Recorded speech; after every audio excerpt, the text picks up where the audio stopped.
Welcome everyone to Entrepreneur Inside Tech Talk.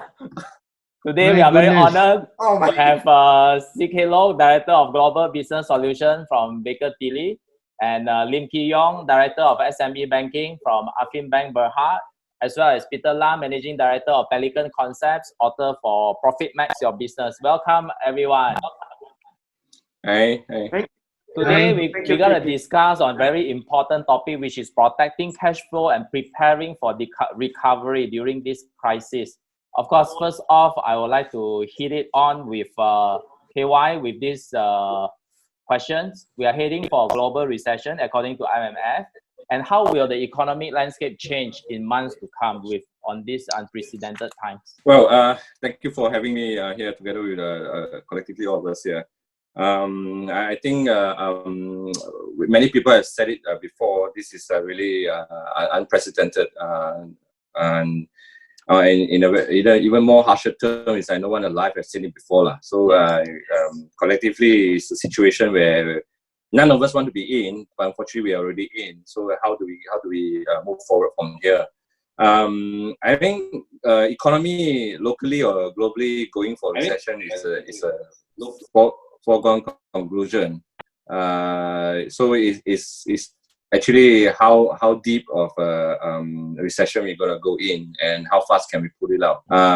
Mine over here is a globally affected event. It's not just like 97 predominantly Asia and things like that. So having said that, we all have to understand time is of essence. I think three important things to highlight here is in my view, we collectively need to address is health, time, as well as cash flow. I mean, for business point of view, even for individual, I suppose you need cash to survive in one way or another.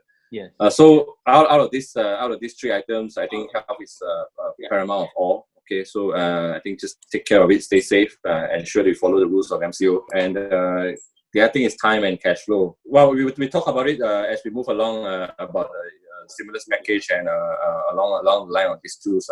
But whether there will be V-shaped recovery, U-shaped recovery, W-shaped recovery, or whichever shape is being mentioned by many parties. I think we all are in this together. My personal view is it will be anywhere minimally 12 to 18 months. So before we can potentially see any positivity moving along. But all of us want it to be fast and furious, to be fast, so that's why we recover quickly. I think we have to prepare for it.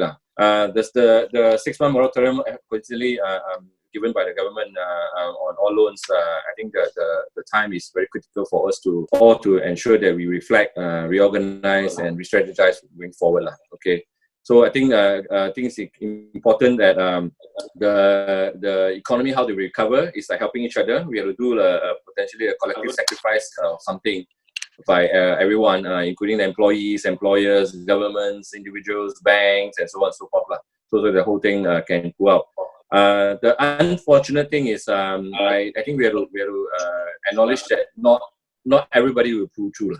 Okay. Yes. I think some businesses will fail. Okay. To what extent we don't know. Okay. Then it is governments and everybody's hope that the rest of it can pull through as much as possible. So for those who are able to pull through, it will be something saddening to know. But the situation is bleak. Yes. At least in the short term. Okay, I think it's more of how we can ensure that after moratorium, how can we rebound. I think the gentleman in terms of accounting and business strategies can talk about it a bit more. My view for SMEs is make full use of these 6 months. Okay, don't waste it. Look at what you can do in this 6 months to your business, to your cash flow, to your habits. Okay, and how including future direction post moratorium. I think this is very, very critical. I think without short term, definitely no mid term, and without mid term, definitely no long term. Yeah. But to do that, you have to plan for it going forward. Yeah. So it's a very difficult situation. I hope that everyone stay in one piece so that we can pull this through together. I think this is a global situation. Whether we like it or not, we are in this. Over to you, KK.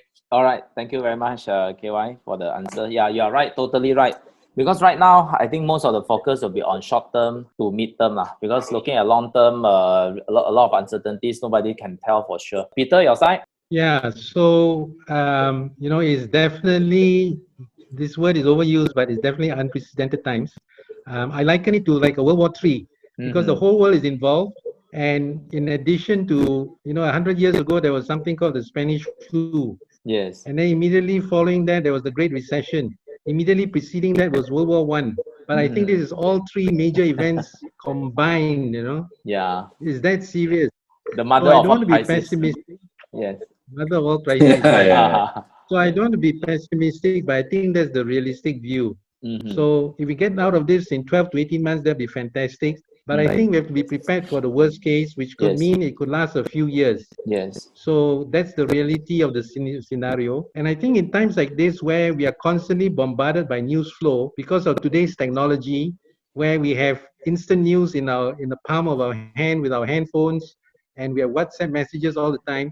I think one of the very important things is we need to protect our mindset, So if we are constantly bombarded, and we know and we hear already how support groups like Befrienders have been bombarded with endless calls, so much so that they have to set up extra virtual lines for people to call in. Oh, So these okay. are people who are going through high Depression. anxiety, going through a lot of stress, a lot of anxiety, a lot of fear, and so imagine that. So we need to protect ourselves, because if we don't protect our mindset, we can drift into depression and all kinds of negative emotions, which then impedes our creativity, our ability to innovate, and our ability to think strategically out of this situation. So this is a good challenge for us. And being entrepreneurs, we never say die. We always live up to the challenge. This is a huge challenge, but I think together we can get through it. Yeah, rightly so. Peter, like what you draw the reference for this World War is actually quite similar with what is happening right now. Why some of the attributes, of course, will be during World War we cannot go out. During World War, every day there will be someone dying, and also we don't know when it will end, and business cannot be run, and most importantly, we're gonna have a power reset. And I guess the trickiest part about this World War is the damn enemy is bloody invisible, if I can say that. Yes. That's the toughest part. You cannot see it. CK? Well, I think what I want to say, the two gentlemen has already outlined all what are the things to do, but I would actually add on to that. To sum up the situation now, we are basically in the F situation, all right, where everybody is having fear. Yes. What to do? Uncertainty for you is you just do not know where are we heading for, because there's no a solid solution to it. And see, everybody is very cautious on what steps they need to do, and going forward what they need to do. So from what economics theory, Keynesian theory for care will be basically is to stimulate the whole economy. That will be the job of everyone, including the governments. See, but to achieve what is happening now, I guess the SME should take the opportunity to fully utilize what has been offered by the economic stimulus package, especially the subsidy program and the special relief funding. That goes a long way in helping the cash outflow. By all means, please make use of it. It's once in a lifetime, besides the government offering the loan moratorium repayment. The other part is that it's also time to relook into their adopting a prudent management by focusing on what are the needs of their customers. Because going forward, there will be a lot of changes, actually, especially what the customers need. And gone are the days that regularly people will want to go out to eat. They may probably a big boom in online services, especially service e-commerce, actually. Third thing is, like referring to the second one, is adoption of technology. Adoption of technology will involve them going into digitalization of their operation. Whether are they talking about operation, their backroom operation like accounting, finance, because they need to be up to speed, and also to cut down on their operation cost and inefficiency. So that is something that they can't run away. And marketing, a lot of them will be going through the social marketing online and through digitalization of the era actually. The other thing is, of course, complaining about the suppliers are not able to supply because of this and that. So supply chain disruption. Timely, they have to review their supply chain operations actually, where they are sourcing. It's going to be a global, not going to be just local. So everybody who are in supply chain business, they have to relook and how to cater to their customers. And very important thing is going forward is also promoting their customers' loyalties and satisfaction from knowing what they need actually. So that involves a lot of branding, customer service, and this is going to be utmost important because when you're going online, there will be a lot of things that won't be face to face. So the only way to create satisfaction is how are you going to make your business more efficient and more effective. And lastly, actually, you have to prepare your operation team, your workers, your staff, giving them training because we are actually preparing for the new norm. No way of doing things is not going to apply anymore. So training is going to be relevant for them to adapt to the latest. Okay. So I hope this is to sum up. All right. What is? Yes. Thank you, CK. Of course, we know our PM has announced 4 stimulus packages pre-Hatin, and maybe we can touch a little bit on or summarize the current situation and the effect of the economic stimulus package, of course, including the most recent one, and how can we actually make full use of this stimulus package. KY, would you want to go first? Right, sure. I think I'll touch on more on the financial and banking side, the balance of the tax and subsidy for the gentlemen. I think the most notable stimulus, or for that matter, the component inside is the moratorium.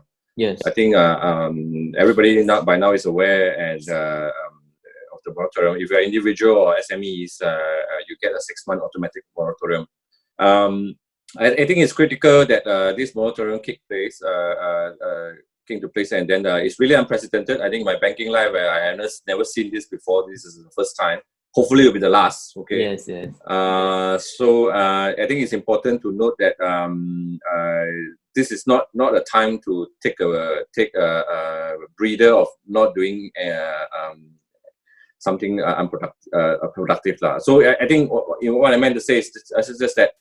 Take this 6 months, make full use of it. Okay, it is a very critical 6 months where businesses should refocus, re-strategize, rethink, and going forward, future direction, what you want to do. For that matter, how you're going to reorganize your business, whether you're going to rescope your areas of your customer serve, whether you're going to reduce some products, cut off some unproductive things. But having said all these things, I think this 6 months is very critical. The more important thing for this 6 months within the stimulus package itself on the moratorium is the time given to the SMEs. That includes individual as well. Okay, now if you foresee that you may have issues post the moratorium, please approach your bankers earlier. I will probably expand that scope, not just bankers, your creditors, including your vendor, your supplier, all these things, potentially even your debtors. So all these things, talk to them again, how they can collectively share the burden. From banking perspective, we always welcome people being transparent, being approachable, and being asking for things that which is reasonable that the bank can do. I must say that since MCO, we have received a number of requests for moratorium or some sort of relief assistance, even from non-SMEs, which we gladly help. We will help, okay, including arranging for step-up payments, agreeing for extension of tenure and all these things. But so long as within the rules and doable by the bank, I can tell you most banks will certainly help. We would extend flexibility as far as possible. Of course, within the ambit of whatever rules that we're allowed to do. And let's approach it, let's talk quickly, talk early. mind you, while the interest is being deferred and still being calculated, so goes for if you're having BAs, if you're having ODs. When the moratorium ends on October 1st, suddenly lots of things will come due. Okay, so prepare early. Okay, go to your banker, say ask them what should I do, what is my planning all about, and don't come suddenly October 1st. I suddenly have a interest debiting bill of like suddenly a few 100,000 come, and then we call a shop for your life. Then you become another different kind of crisis. Another crisis altogether. Yeah, another crisis. So that's why we encourage customers come early.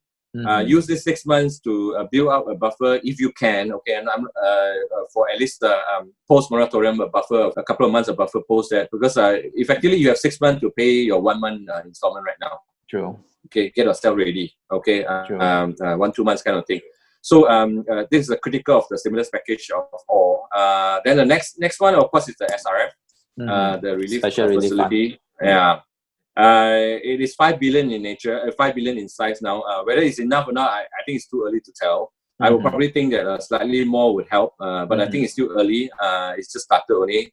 We'll see how fast can it be taken up, and then I'm quite sure government and the relevant authorities will look at the need to add the top up the funding if necessary. But I mean, for a start, it was originally at 2, now it's already at 5.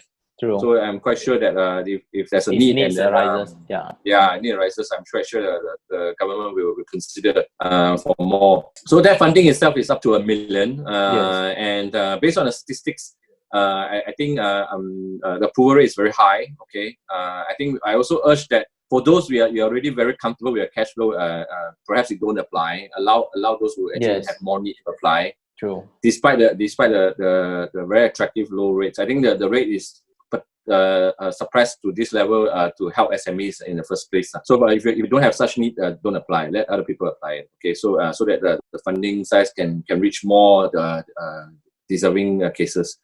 Well, it is a 5.5 year loan. We have 6 month moratorium now, so it is open until end of December. So whether this 1 million will be helpful to a 200 million turnover company or 5 million turnover company, it depends on the magnitude of your need and what you do internally to your business. Whether you're going to cut costs, you're going to reshuffle your portfolio and things so on and so forth, so that this 1 million can actually help out in some way as a relief. So these are two key components. But I'd like to just add on one other thing. I think all these things well said and planned and currently being executed. I think my concern is very much what happened after the 6 months. True. Okay. That is very critical. Whether this 6 months is a holiday, I mean, it could be a very disastrous outcome after the 6 months if you don't plan it now or execute certain things from now onwards. So I despite the moratorium, my personal view is I encourage the SMEs to prepare funding enough for post-moratorium, okay? Be it from for the bankers, for your creditors, for your debtors, for your business to continue to run, as well as for your internal employees. I think there are like 10 hosts now, we have already 3 caps, kind of thing. So it's more of how you plan ahead, giving you the 6 months to plan. Go talk to your financial planner. We have 2 gentlemen here, okay? Go talk to bankers as well, see what we can collectively come up with. I am very concerned post-moratorium. Moratorium is just a pause. Everything got frozen. Then we push it to October, then we talk about it again. You have to face reality. I think that's not a very wise way to handle it. So handle it over the next couple of months before the moratorium ends. And that's the biggest part of stimulus.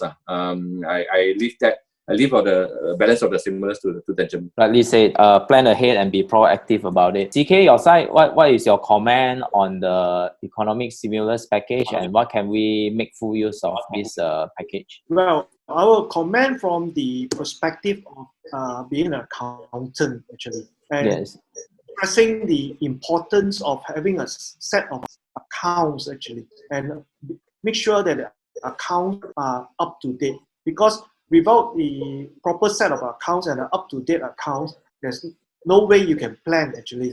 So with all this stimulus package, that is how you're going to tap into it and how you're going to plan forward.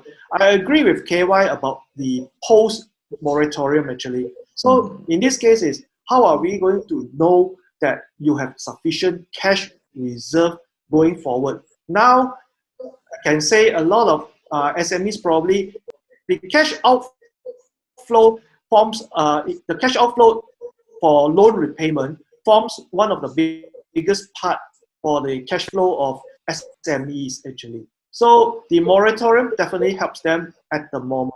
But like what KY says, the fear is post-moratorium. So in this case, they definitely need a cash flow analysis to know how they move forward. And that will come from the cash flow projection. I can't stress enough on the importance of having the set of accounts to help them. At the moment, for revenue, they can be taking in the worst case scenario of zero cash inflow, cash outflow, their fixed costs. Because most of the fixed costs of SME are actually wages, tax installment, wages and rental, and probably utilities to a certain extent. Yeah. All right. And for wages and rental, it has been addressed by the ESP program, the Economic Stimulation Package. Wages, the government has offered the wage subsidy program, the employee retention program to help them, because most of the employees in SMEs are actually paid 4,000 and below. So that goes a long way. Second thing is the deferment in tax installment payment. That actually will help them on their cash outflow. Same goes for EPF, but they need to negotiate with EPF. And the other one will be like HRDF funds. To a certain extent, they will help them. So for cash outflow at the moment, the government economic stimulation package has helped them, and the special relief program. So in this case, it is important for SMEs to know what is the cash flow over the next 6 months and after that post-moratorium. So in this case, they can plan whether they are going to be able to survive on a worst case scenario and the gap that they have feel from the special relief program. So that's why definitely support KY to go that they should start planning for the 6 months and also post-moratorium. That is crucial. Thank you. Okay.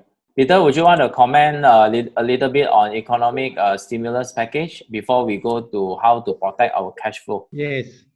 So the economic package is huge. You know, it's really an unprecedented amount. In total, it's now standing at 260 billion ringgit, which is huge. That's almost 60% of total Bank Negara reserves if you compare by that terms. Of course, not all of it is injection. A lot of that is things like the moratorium and all that. So it's quite a comprehensive package. However, you know, there are many sectors in the economy. And even if you take SMEs, it's a huge spectrum. So it does address certain portion. You know, in the second package, there was like helicopter money given to people. And then we heard the story of Makia and all that. But really what we need to protect are jobs. And businesses are the ones that create jobs. And I think we've heard a lot about that from various SME organizations in the last couple of weeks.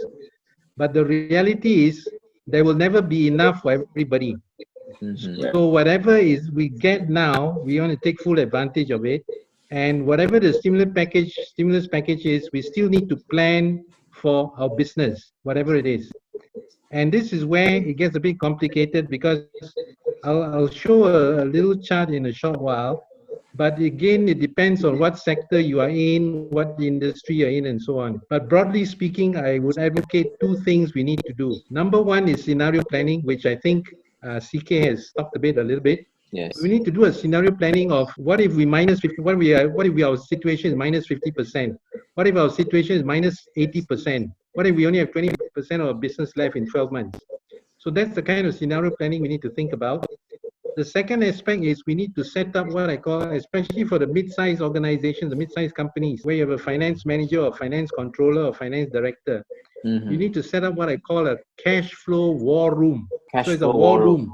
Okay. Meaning every day you're having your pulse, you're taking your pulse on your cash situation. How much collections came in? How much inventory did we manage to move?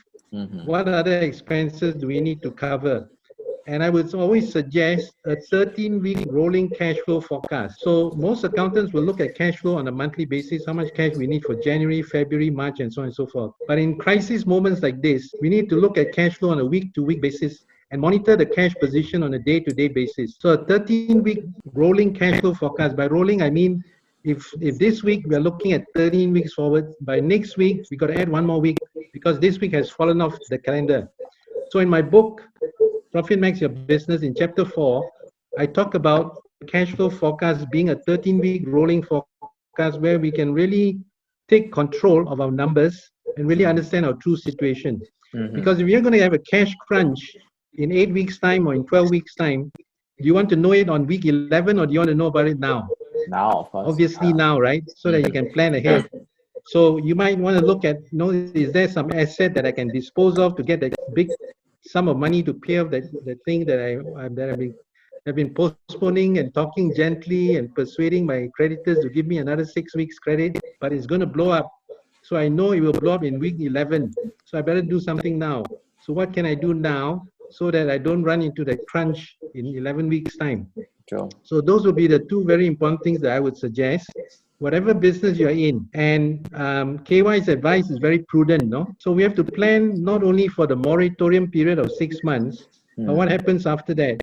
So if you think you have a very viable business and it's just a matter of things normalizing and you can tahan, then you might need to think about, is the SRF, is the relief fund worth applying for, or should I cut losses now and think about who to sell my business to so that I don't die.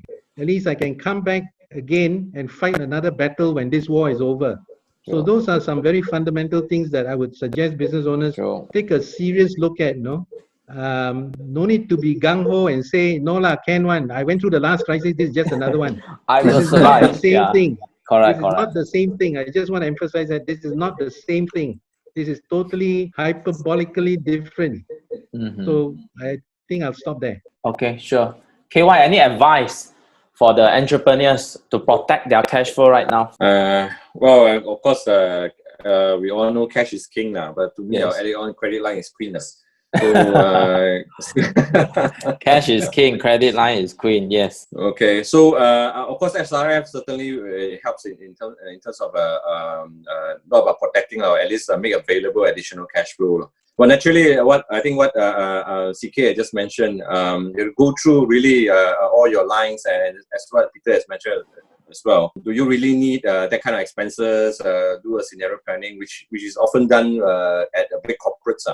I think that's where the help can come about in a lot of financial advisory firms, or for that matter, some experienced bankers. So I think the important to note that cutting expenses is one. Okay, relooking at cutting expenses. Basically, you're just reducing something, okay. But if you can enhance or rework or reorganize your process, but producing the same thing at a lower cost, is something even more better. I mean, it's something even better, which is ingenious about it. And automation is certain things, but of course the time is short. Okay, so over the 6-12 months, whether this can be done or not, whether you'll be agile enough to look at it is something. So from that point of view, expense management is something very critical. Okay, second to it will be availability of financing on top of it, and of course, thirdly, I think I briefly mentioned earlier. I think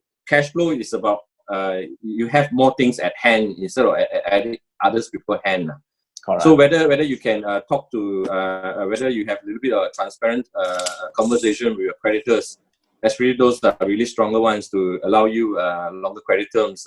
Perhaps you may even want to pay a small fee for extension. Offer that upfront, okay, if you can afford.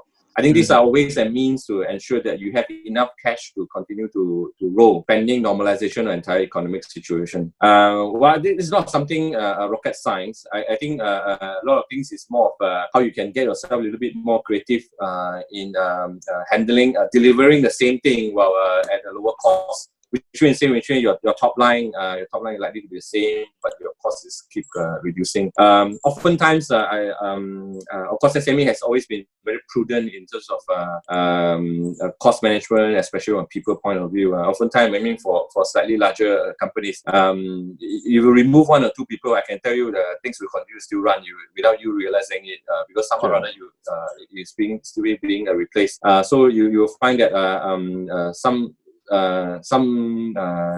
sacrifice may have to be made, either by way of discussing wage concession or defer your payment of certain things. True. It's always a means. There's no one size fit all. It really depends on what industry you're in. Certain industry require cash. I think my concern is more of those smaller SMEs, okay, or so-called mom and pop shops that require a little bit more cash in order to get their stocks to trade.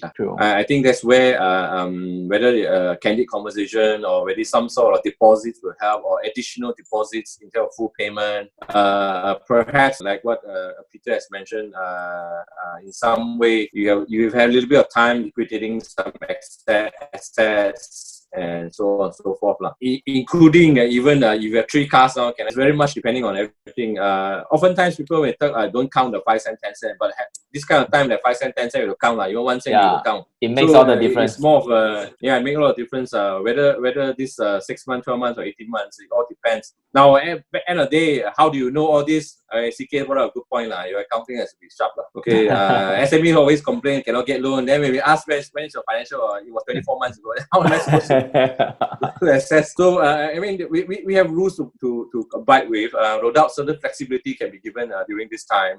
It's very much also, end of the day, you have to comply, especially when we have this MFRS 9, all these things come into place, all accounting rules come into place. CK your fault, this one. Okay. Thank you for promoting me. Thank you. Okay, so I mean, there are rules. I think as a nation or the world progress, all these things requires a little bit of advancement and change. Whether the customer has to be totally transparent, I will always encourage so. Okay, but you have something to hide. People say SME got 3 or 4 books. I won't want to comment on much that. You and I know what it means. So the few ways few comments I made, I think hopefully it helps. But lack of better things, I think like what CK has mentioned, payment to loan repayment has always been a big chunk of many things. Yes. Okay. Talk to your bankers and how we can help. It will certainly come about handy in whatever way possible. That's certainly what we will do. But being creative, I suppose I just slightly digress a little bit. When it comes to about creativity, either cash flow or business point of view, consider alternative fulfillment method for your customers. Okay, so we never know. We never expected this situation here today. Okay, and with this situation, all restaurants remain open, or at least most restaurants remain open. E-commerce definitely, or digitization definitely will be the way to go going forward. But how do you fulfill your orders and all these things? Maybe restaurant could be your delivery place going forward. Who knows? True, okay, true. Work with a Starbucks, work with a McDonald's, or work with a hotel. I don't know. Okay, so these are certain things you may want to consider. It's an alternative way. Look at 3 or 4 models where you can consider going forward, planning for the next disaster. I think business is always there. While you plan for expansion, you always remember to plan for disaster as well. Okay, so it's nice to continue to acquire. One day you find yourself with full assets without cash. True. Okay, so something I wish to really consider. I hope certain things that we take, certain points that even all conserve whatever possible, 5, 10 cents. Go and talk to your bankers, talk to your creditors, talk to your debtors. I think a lot of conversation will have to take place. I think phone company will make money, so a lot of costs will be made. Yeah. So, and the internet company also. Yeah. So talk about it. Okay. Okay. The key to all this, transparent. Tell people what is your problem. Okay. Then let's see how we can help collectively. There's no way out for you to hide this and hide that. Do that transparently with everybody. I suppose in some way, even your tax agent. Yeah, right. that's Over true. to you, KK. Yeah, I mean, as long as we plan for the next disaster, I think we will be getting ourselves more prepared for it. Yeah, we go to the next questions. Of course, for all the SMEs, one of the most important components for us, of course, will be the salaries. There seems to be a lot of concern about managing salaries, unpaid leaves, pay cuts, and whatnot. How can SME balance this staff cost versus keeping staff feeling secure, less anxious, and motivated at the same time? What advice would you have to handle this? CK, would you want to go first? Yeah, I guess if you look at the SME, which forms easily 70% of coming from micro enterprise, and they actually the whole SME sector is about 90% of the whole business of in Malaysia. Salary is always a big chunk besides the loan repayment, and salary most of them are actually 4,000 and below. So this wage subsidy program by the government actually will help them a lot. Well, let me just run through with you on what is being offered. They are talking about, let's say, if you have 75 and less for employees, you are entitled to 1,200 per employee per month. Yes. So if you work out on 4,000, that actually will be those bigger SME which has 76 to 200 employees, the subsidy will be 800 ringgit. So that translates to about 20%. That's a lot of money for those who have a huge employees, about 200, let's say 200. And above 200, we are talking about 600 ringgit. And that translates to 15% of the salary if you look on 4,000. And those, let's put this way, not everybody will be paid 4,000. And if, let's say, they are being paid 2,000, the percentage actually will double up. And that goes a long way in helping the wages payment for company. But most important thing for the wage subsidy program, WSP, is that it provides temporary relief for employees, because one of the conditions is that they are not supposed to actually cut wage or retrench them.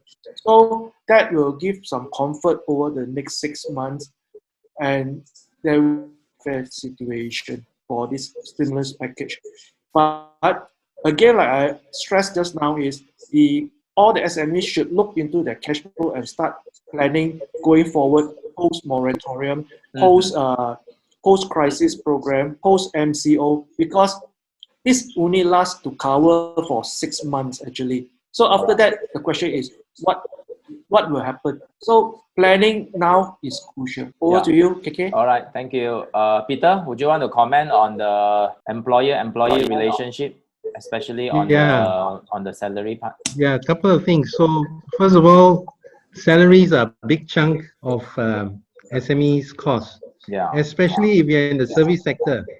If you're in the service sector, you don't have so many packaging costs, raw material costs, and all that. A lot of your cost is actually salary costs. So it's a huge chunk. The way it has been structured, well, I guess there's a rationale behind it. But whatever it is, it won't be enough. Most likely it won't be enough because your income is not coming in. So you still have to carry the cost, the full cost. So my advice really is to be transparent. Obviously, your staff know what's happening. Obviously, your staff know you're closed, you're not doing business, you got no revenue. Maybe, hopefully, you have some account receivables to collect, but there's no money coming in. So you just have to be very transparent and bring up issues like we have to take a salary cut. And obviously, you want to do a vertical, what you call a inverted pyramid. So the guys at the top, the senior management and all that, the guys who are earning 8,000 and above, those guys will maybe take a bigger chunk, but everybody has to take a hit. And if you have been building a good communication flow with your team, and you really have a solid team, and the culture in your company is very good, then people want to stay behind and sacrifice to help everybody else so that people don't get out of work, no? But the key thing here is to communicate and communicate and communicate with the whole team and go back to the purpose of your business, the vision for your business, the mission and the core values that you have, and try to protect as many jobs as you can. But sometimes that's just not possible. And when the crunch comes, you just have to take the hard decisions. But you have to explain it to the team and, be very transparent and tell them, look, this is the situation. And if that is the situation, after you do your scenario planning and you think, no way we're going to get through this in 6 months or whatever, you're going to take a hit. You better take that hit one time rather than take a smaller hit every 3 months. That is going to dampen morale even more. So if you need to take a hit, take a big hit and then recover from that. If you need to take a pay cut, take the pay cut up front, but promise that you will reinstate the pay once things recover, and promise that you will recompensate them through bonuses once things recover. So that's very important. And you got to have a very listening ear, So there are no, if people put up their hand, boss, I got a question. I don't know whether I will be on the list of people you're going to not get a job. So you got to be very transparent, and sometimes you have to see them one-to-one and listen to their issues, listen to their problems. But you got to come across as a very fair business owner, boss, leader, and you also have to command confidence that we will get through this together. So those would be some of my tips with regards to employment situation. I just want to go back to your previous question about ways to generate or protect cash flow. So the obvious ones obviously are to cut as much cost as you can, and we just talked about that, including your salary cuts. And the other one is, of course, to free up your stocks, convert your inventory into cash as much as possible by offering discounts, by doing lelong sale, by taking advance deposits for advance orders, whatever it is. But the third one, which many people neglect, is how can we generate new revenue sources? And what I mean by that is I want to illustrate with 2 examples. So there's a very famous small hotel resort, maybe has about 40-50 rooms in Europe, and when this happened in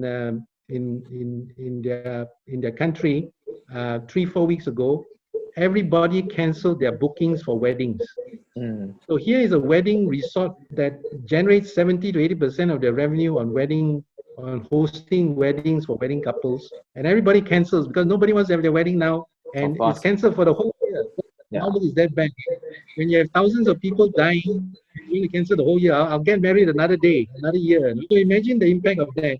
So they went to a friend of mine who's also a coach, and we are connected. So we advised them basically, look at the last 10, 15 years of your past wedding ceremonies, those customers that you have on record. And this guy had a database of like 1,000 over people who got married in their resort. And when he went through the records, we found that, hey, a lot of these guys complimented the resort on their beautiful garden and all that, but also complimented on the cheese and the jam that was served during their meal break.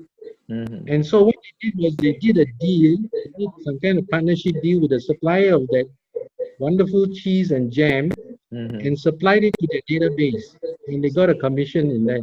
So that's one way to generate new revenue. Another thing you can do, and closer to home, this is a Malaysian situation where, at one time the masks were going for, how much was it? I think the government said minimum price is $2, right? Yeah. And then now, I guess everybody brought in the supply, so it's come down to 150 or something for 50 masks, or I can't remember, but some big figure. And now, because the supply is adjusted back to normal, most places you can get your box of masks for about 75 ringgit. But there was a very clever, lesser than that, there was a very clever supermarket who, when people were selling at 75 for a box of 50, he put out an advertisement online and said, our box of masks, same grade, same quality, branded, is only 49 ringgit. So obviously people, of course, within 10-kilometer radius, I can imagine if that supermarket is within your 10-kilometer radius, probably want to go over there. So these are ways that you can bring business into your business, even if you're retail. So whatever business you're in, it just calls for some creativity, some innovative thinking to see how you can generate new revenue. Yeah. So we can even translate this into business models. So for example, you're a publisher, KK. And as a publisher, you would rely on advertising to come into your publications. But perhaps you see a circulation drop these days because not many people are going out there to newsstands to buy them. Yes. Yeah. So you got to think about how can I get a subscription-based model working instead. So I deliver the magazine to their house, even if they don't buy from the newsstand. So things like that, no? True. So these are examples that I can give. So I hope that helps a few people. Of course. May I add on something? Sure. CK, yeah, go ahead. Yeah.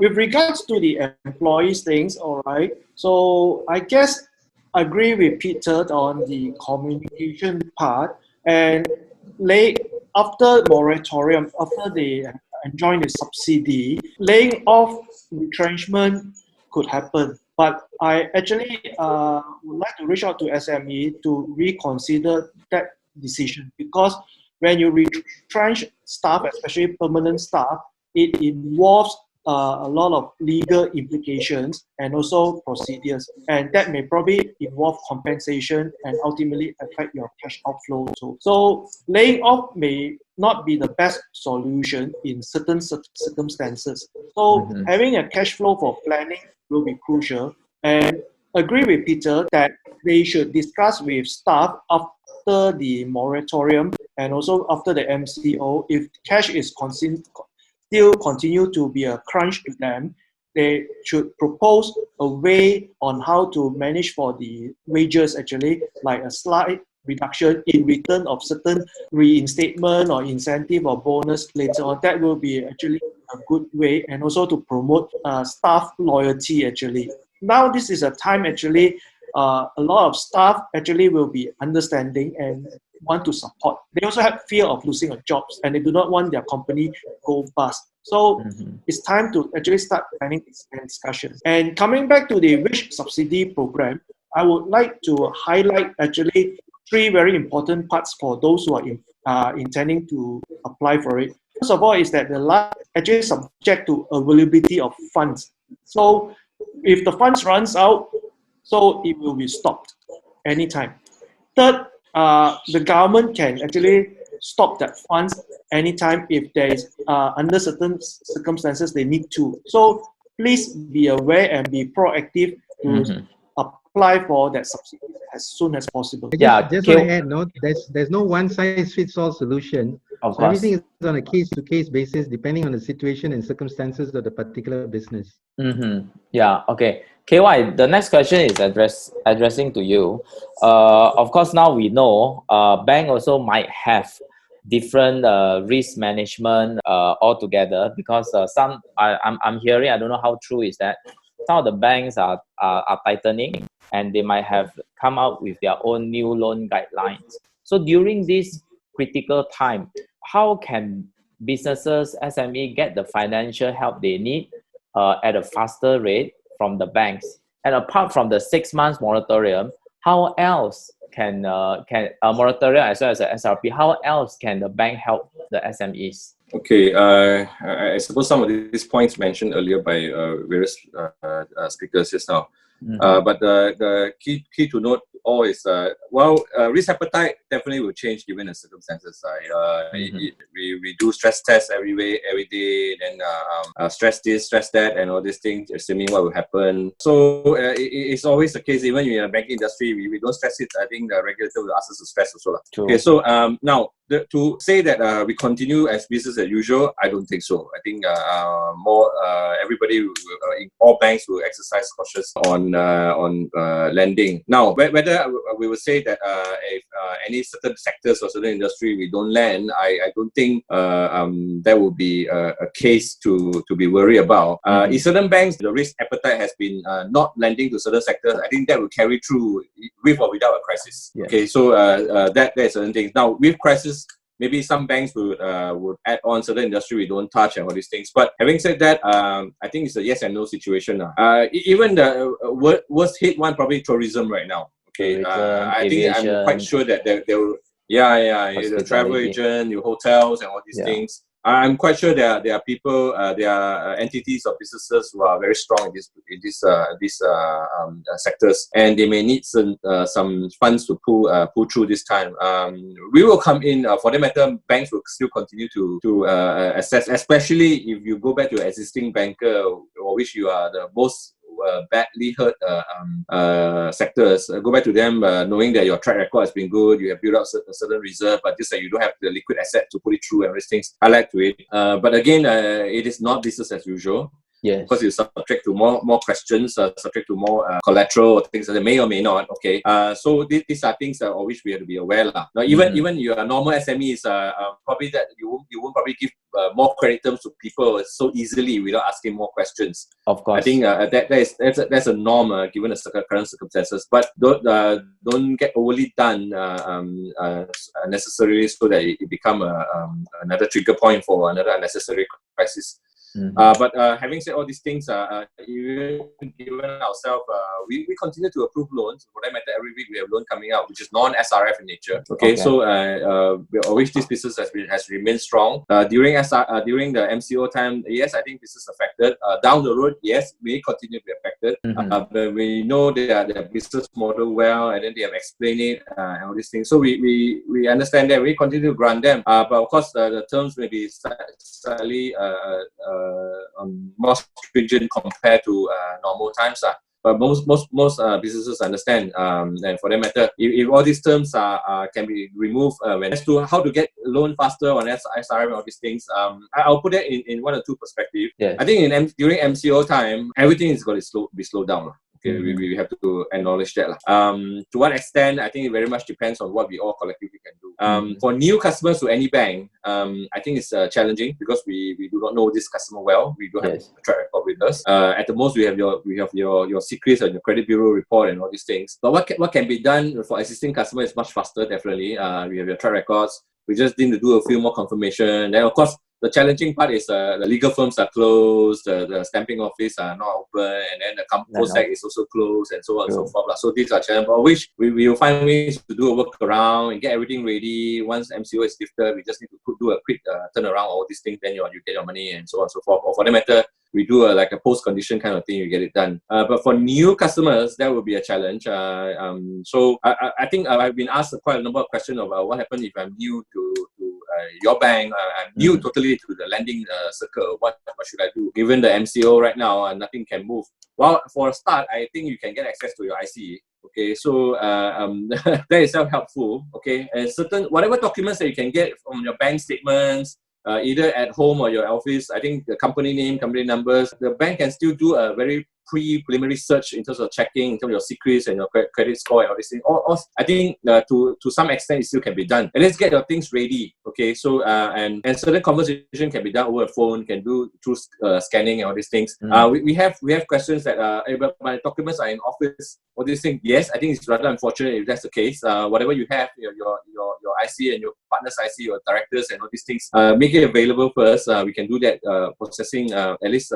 Stage 1 can be done first, get some pre-clearance or readily available kind of thing. Once MCO is lifted, and then you supplement your documents, and then the bank will do a site visit to complete the entire exercise. So these are a few couple of so-called pointers.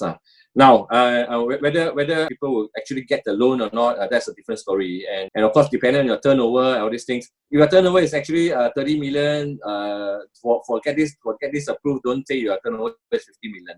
So because eventually we will still have to get your documents to. That's where I go back to CK's point. Your documents are not in place, are not proper, and there are rules the bank still have to follow. Again, I stress that flexibility would definitely be exercised, but we cannot grant a loan with your thumbprint. This is not possible. Okay. There's no way that can be done. I think we have gone past that kind of era to a different. Now we have KYC problem, AML problem, and all these things. Potential problem coming in. So all these things has to be done. But do be assured that flexibility will be given in some way. Some can be post-approval condition. Some will be post-drawdown condition. Things like that. It can be done. Now, whether it's going to be micro, small, and large SME, it all depends. Every sector has different need lah. So banking wise, it is still banking. Still there are rules to follow. The banking industry has to be protected because they are the last line of defense in the economy. banks goes down, means I think that's it. Yeah, the whole So you economy is up. Yeah, go to La La Land already. So it's it's very different. So so there are rules. We have been urged by central bank to exercise some flexibility, or at least the regulator flexibility. So we will do that, so long as within the ambit of what is being allowed to be done. We will definitely help. And to your final question, just one on your point, how can we, other than this loan, definitely come talk to us from anywhere, from payment restructuring, rescheduling, in terms of, and also perhaps in some way the bank has a common customers or requiring your products, all these things. We can do some sort of business matching. It's still possible, but it will not be a very, very organized one given the current scenario. So all these things are entirely possible. And look out for the link down there. Look out for the link down there from Affinbank. You can do the application, or you can call up for the accounting person. I go through the bigger delays. Okay, so for business strategies, go to the concept. Okay, so things are there. We would definitely do our part as part of a main portion of the economy. We hope the entire ecosystem will still intact post this COVID-19 crisis. Okay, over back to you, CK. Fantastic. Okay, of course, we know this is a challenging time, unprecedented. A lot of entrepreneurs, especially, they have fears. They don't know what's the road ahead of them, and they need guidance and some positive vibes out there for them to fight on another day. So as what our objective of this show, Entrepreneur Insight Straight Talk, we want to impart a lot of positivism to our SME as well as entrepreneurs friends out there. Maybe all our panelists can share with us some words of advice, some motivation, words of inspiration that can really inspire all the SME and entrepreneurs out there to carry on and fight on and never give up. CK, would you want to go first? Yeah, thank you, KK. Yes. Actually, first of all, I have to stress is that past performance is no guarantee of future performance, because as we all know, the current crisis is unprecedented. Yes. So we have very little margin of error here. Yes. So I can't stress enough on planning. So make two good friends. First is your banker. So KY should be having a lot of likes in his social media already. I got a feeling you should say three good friends. Yeah. All right. KY, today Second you one, have 3 new good friends. Yes. I think KY will have a lot of likes on his social media. Yes. The second person, of course, will be your financial advisor. Are exposed to many industries. So with their collective experience, that will definitely help them in a long way. The second thing that is very important is actually communication. Communication with your stakeholder, which is like suppliers, your workers, your customers, and your shareholders, your investors. Because these are the two parties that is going to support you besides the government. You never know. Maybe your shareholders will be able to pump in more money. You never know. Your workers will be helping you on your cash flow. You never know whether your suppliers will give you some good credit terms. So that definitely goes a long way. So to sum up the whole thing, actually is I encourage SMEs to fully tap into what is being offered in the economic stimulus package, especially the subsidies and the special relief facilities. Second, adopt a prudent management. Customers may be looking at some very different things, and look at the way you sell things. Consider things like you want to consider pre-selling actually now by giving incentives to your customers so that they can actually lock in. So in this case, that will help your cash inflow projection going forward. Third thing is adoption of technology, which, like I said, digitalization of your operations, how you communicate, your communication, your production, all these things, and how you market your things, it's very important. Look into it.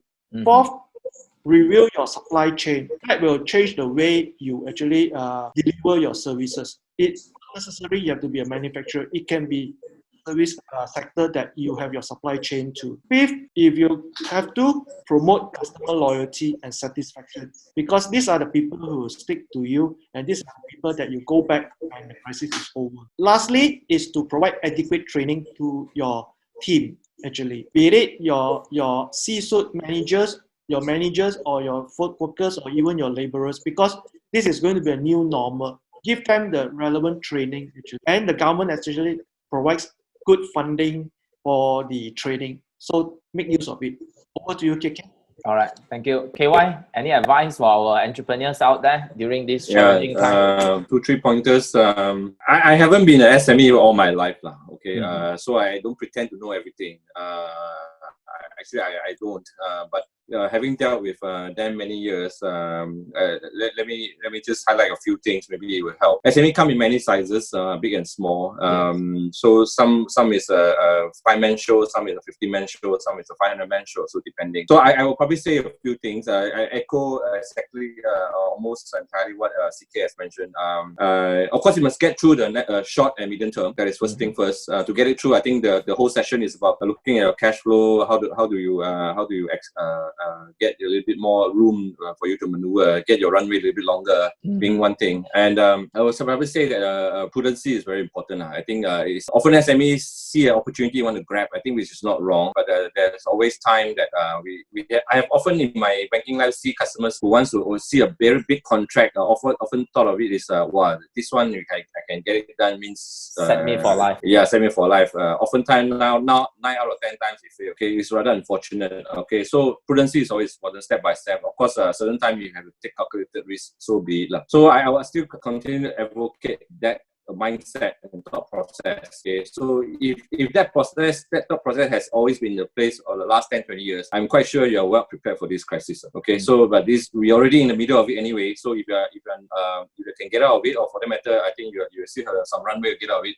Continue to exercise prudency. I would strongly urge again, I think Peter and CK has mentioned before, please create an alternative business model. Now, you can still do the same thing, okay? But you have a different model of fulfillment, delivery, and also a revenue model within your same business, okay? So even bankers, we have ways to do it face-to-face, we have ways to do it online, we have ways to do it in different manner. So create out of it over the next 6 to 12 months so that you prepare yourself again. This is not business as usual, so make that component ever ready part of your life. And thirdly, I think it's very important to stay motivated. I think it's already challenging enough work from home or stay at home MCO for 34 days or 45 days or God knows, I mean maybe 60 days. Hair has grown long and all these things. Not easy. not easy solution out of it. Stay motivated. Stay positive. I think that's a message about it, and stay safe. Now, this is not just about the owner itself. I think that spirit itself has to be cascaded to your team, with your staff force and all these things. Everybody has to huddle up together to ensure that all are pulled through. Again, when the spirit and culture is there, I'm very sure that what CK has mentioned, you never know. I mean, some sacrifices will be made by certain people to ensure that the company will pull through collectively. Then if the whole team can do that, it will be a very different company going forward. So especially I admire those companies who actually grant shares to the employees, so they have different feel and different ownership of it, so that they want this company to survive. There's something to consider for moving forward. So of this, all the items we have mentioned today, I think these are a couple of points to take note. Easier said than done. We are in the middle of this thing now. It's more of how we ensure the damage is minimum and we all pull through this in one piece, so to speak. True. Okay, best of luck to everybody. Thanks. Thank you very much. Peter, last but not least, your side. So I think a lot has been said, a lot of good advice from both the gentlemen. Yes. I just want to ask a question to the listeners. What's the difference between a diamond and a piece of coal? Because chemistry tells us they're both the same structure. Yes. And we know that you get a diamond from hard compression over hundreds and thousands of years of the coal, and it becomes diamond. True. So in situations like this, it's an opportunity for us to tune ourselves to become a diamond at the end of the day. It's very difficult times, but if you get through this, you can get through anything. And that's the real test of an entrepreneur. So as I say in my book, it's all about mindset, having a right mindset, the mindset of an entrepreneur. Yes, take risks, but also take calculated risks. Don't just take any risk, no? And times like this, you want to upskill yourself, but also upskill your troops, your team, your staff. And for example, all my training engagements have been cancelled. So thank goodness I coach people one-to-one on Skype, on Zoom and all that. But you don't need to just wait for a physical training. You can attend virtual conferences. You can attend webinars, and some of these people are now starting to charge only a little bit of money to attend a virtual training. So you want to take advantage of that and do that, And this is a time to learn new skills. For example, a lot of people think digital marketing is just about Facebook and Facebook advertising. Well, number one, Facebook advertising is very complicated. Number two, there's more to digital advertising, digital marketing than just Facebook, okay? And the third thing I want to say is it's very easy for people to give advice. I know a lot of people have been in business for 20 years, 30 years, and they have survived the 1997 Asian financial crisis. They've survived the global subprime crisis.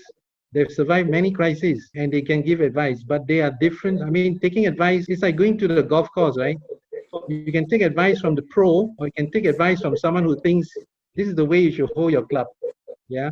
So make sure you get good advice. And this is a time not to be shy, because some people think if I need to ask advice, I'm no good. That's not true. Because end of the day, two heads are better than one. So make sure you get advice, get help when you need help, and don't be shy. And sometimes the advice is free. For example, if you go and see the bank, like you go and see KY, I'm sure if there are things that are very obvious, he can advise you straight away. But certain things, you need more professional advice, more specialized advice. You have to find the right person to get advice from. Okay, with that, we would like to end our session tonight. Thank you very much, all our panelists. To echo what you all just said, basically right now is don't be shy. I mean, your face value right now at this critical time is worth nothing. Seek for help if you need any. And this is a time where the only person that can help ourselves is our own self, which means in terms of our taking good care of our health, physically as well as mentally, and also spiritually. Because we know one thing, the runway is getting shorter by the day. So what we should do is be prudent. At the same time, we also need to be proactive in searching for solution and in giving out the scenario planning. Right now, I think every one of us should have at least 3 scenario planning: as planned scenario planning, worst case scenario planning, as well as best case scenario planning, because we just might not know the rebound could be anytime. It could be a V shape, or like just now one of the panelists is sharing. So with that, thank you very much again for tuning in, and to all our viewers out there tonight, stay safe, stay at home, and wishing you all the best.